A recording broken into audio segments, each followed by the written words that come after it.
Os verdadeiros vilões de One Piece não são quem você pensa. Fala Animer, Pedro aqui, seja muito bem-vindo aqui ao canal de animes. E é isso que a gente vai ver hoje, quem são os verdadeiros vilões de One Piece. Quem é o verdadeiro vilão de One Piece? Será que é o Crocodile? Será que é o Barba Negra? Bom, é isso que a gente vai ver hoje. Quando pensamos em vilões de One Piece, nossa mente imediatamente evoca imagens icônicas. A risada sinistra de Doflamingo, a sede de poder de Crocodile, a crueldade racial de Arlong ou a brutalidade absoluta de Kaido. São rostos que marcaram gerações de fãs, antagonistas memoráveis que testaram não apenas a força de Luffy, mas também seus ideais. Mas aqui está a verdade que pode chocar até mesmo os fãs mais dedicados. Apesar de todos esses personagens serem antagonistas genuinamente marcantes, nenhum deles representa o verdadeiro vilão dessa épica jornada. Existe uma força muito maior, mais profunda e infinitamente mais perigosa por trás de cada injustiça no mundo de One Piece. Bom, e é isso que a gente vai ver hoje, quem realmente está por trás de tudo no mundo de One Piece, quem realmente é o verdadeiro vilão ali que manda em tudo, e para isso a gente precisa explorar um pouco de cada vilão ali, de cada arco que aconteceu com alguns e o que aconteceu com outros. A gente vai ver um pouquinho de cada vilão agora. Cada saga nos apresenta um inimigo que parece ser o obstáculo final. Arlong foi o símbolo de opressão racial em East Blue, mas mesmo ele falava sobre injustiças que seu povo sofreu. Ou seja, o Arlong praticava uma opressão racial ali, mas ele mesmo tinha sofrido isso na pele. Meio que enfim uma hipocrisia ali do Arlong. Crocodile elevou o seu nível com sua manipulação política em Alabasta, mas operava dentro do sistema do Shichibukai criado pelo governo mundial. O Crocodile ele tinha carta branca ali do governo mundial para fazer o que ele queria. Então, mesmo tendo a justiça absoluta ali no mundo de One Piece, né, sendo que é para proteger os cidadãos ali do mundo de One Piece, proteger a justiça absoluta, e no final das contas não protegia absolutamente nada ali, até porque o Crocodile podia fazer o que bem entender ali naquela ilha de Alabasta. Resumindo, a Maria não fazia nada ali na ilha ali com o Crocodile que era um Shichibukai. Enies Lobby nos trouxe algo diferente. Não enfrentamos apenas Spandan ou Lute, mas a própria justiça absoluta.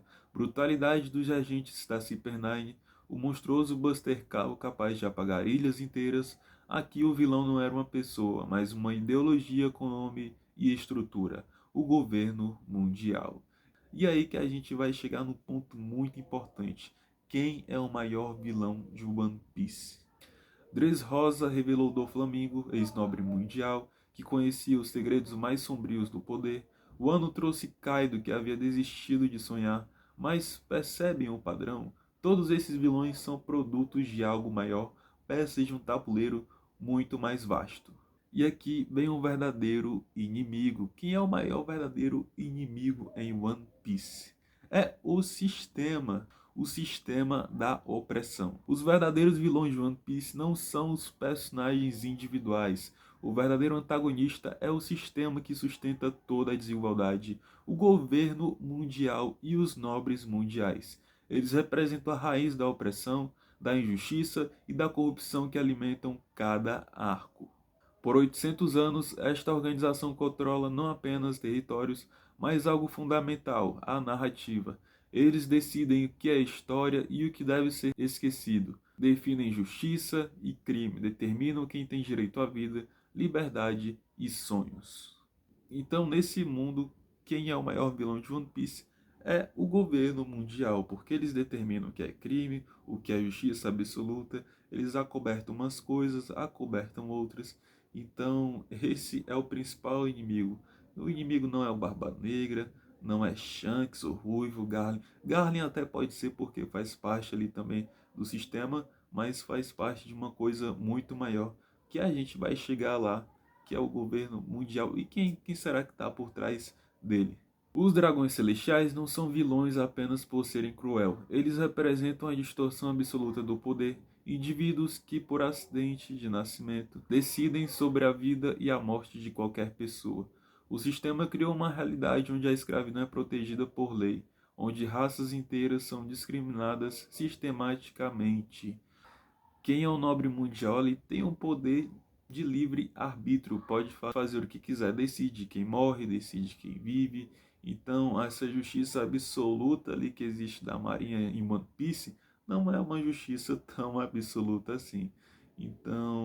Então a justiça ali praticamente não existe. Agora vamos falar um pouco da manipulação invisível que existe ali em One Piece. O mais assustador é a invisibilidade deste antagonista. O governo mundial raramente aparece diretamente, mas opera através da manipulação e do controle da informação. Enquanto Luffy luta contra Arlong, o mundo vê apenas um pirata causando problemas. A narrativa sempre é controlada. Como podemos ver, a Marinha age por baixo dos panos desde que o mundo é mundo. Ou seja, desde a época do século perdido, ela está ali entre as entranhas do mundo de One Piece. Eles não apenas decidem o que acontece, decidem como será lembrado, controlam os jornais, escrevem história, determinam quem é herói ou vilão na narrativa oficial. O sistema faz suas obras vítimas se tornarem defensores, criando marinheiros que genuinamente acreditam estar fazendo bem, que lutam, que pensam estar lutando pela justiça absoluta. E só uma dentro, apesar de ter pessoas boas aqui como o Garp, como o Sengoku na Marinha, a Marinha é um sistema muito maior, ou seja, tem alguém por trás controlando tudo. Então pode existir tanto pessoas boas como eles e pessoas ruins aqui dentro da Marinha, porque a Marinha não é só uma justiça absoluta como ela se propõe a se fazer. Existem várias pessoas boas, como esses dois, mas também existem pessoas ruins dentro aqui da Marinha.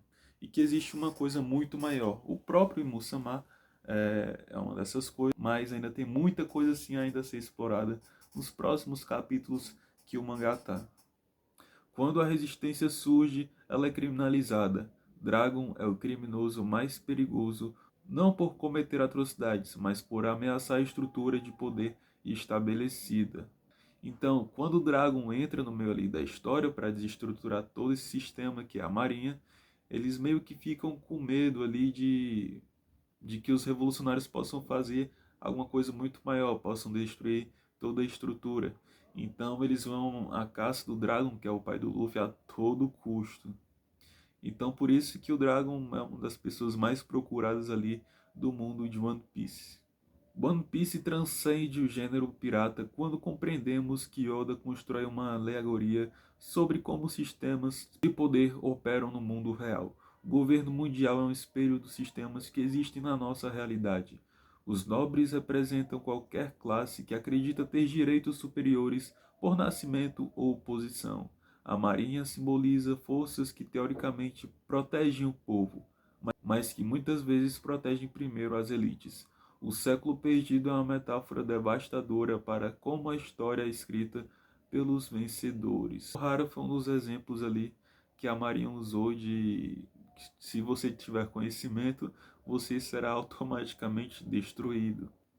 Bom, a Ohara representava um risco ali para a Marinha e sua destruição mostra como sistemas autoritários tratam quem faz perguntas inconvenientes. Robin carrega não apenas trauma pessoal, mas o peso de ser a única que pode ler a verdadeira história de One Piece. Quem se atreve ali a explorar um pouco o século perdido, ou até mais de um pouco, é automaticamente perseguido pela Marinha. Cada chapéu de palha representa uma forma diferente de resistência ao sistema. Nami viveu a exploração econômica sistemática. O Soap representa aqueles que se sentem pequenos demais por fazerem a diferença quando queima a bandeira do governo mundial como Sogeking. É um ato de rebelião simbólica. Robin foi vitimizado diretamente. Fugitivo desde os 8 anos, não por crimes, mas por possuir conhecimento perigoso, Frank perdeu o tom para a violência sistemática. Jinbe mostra a possibilidade de mudança, abandonado privilégios de Shichibukai por princípios. E Luffy, ele é a antítese do sistema. Sua liberdade incondicional, compaixão instintiva e recusa em aceitar autoridade injusta representa uma forma de existir incompatível com estruturas opressivas. Bom, e aqui a gente pode ver que cada personagem sofre um impacto diferente e indiretamente pelo governo mundial. Bom, e aqui a gente vê alguns personagens que sofrem diretamente ou indiretamente nas mãos do governo mundial. Agora vamos falar um pouco sobre a luta contra o sistema e como resistir ao impossível. Oda mostra diferentes formas de resistência: ação direta dos piratas, preservação da verdade pelos scholars, recusa em participar por pessoas como Garp, resistência organizada do exército revolucionário.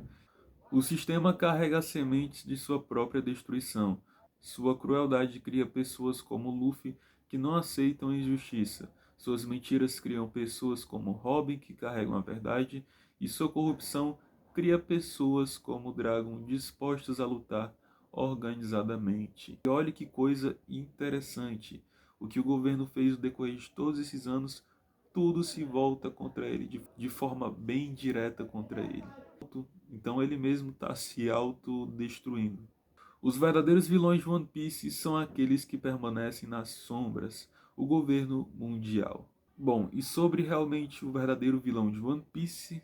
Os verdadeiros vilões de One Piece são aqueles que permanecem nas sombras, o governo mundial e os nobres que se beneficiam dele. Eles representam não apenas antagonistas fictícios, mas arquétipos de poder corrompido que existem em nossa realidade. A luta central de One Piece não é contra indivíduos, mas contra um sistema inteiro que valoriza a ordem sobre justiça, que transforma pessoas em commodities, que perpetua a desigualdade através de estruturas e tradições. Mas One Piece é fundamentalmente uma história de esperança.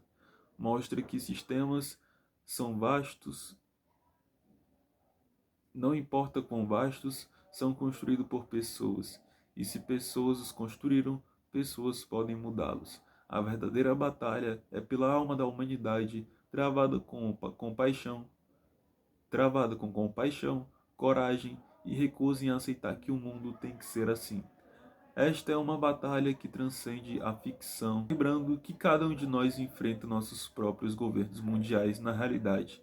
E One Piece nos lembra que mudança é possível, que um mundo melhor está ao alcance de nossas mãos se tivermos coragem de lutar por ele. Então é esse que é o maior vilão de One Piece. Então é isso, pessoal. Esse é o maior vilão de One Piece, o governo mundial. Então é isso. Se você chegou até aqui, deixe seu like, se inscreva no canal e compartilhe esse vídeo para mais pessoas que gostam desse tipo de conteúdo de animes. Então, muito obrigado e até a próxima.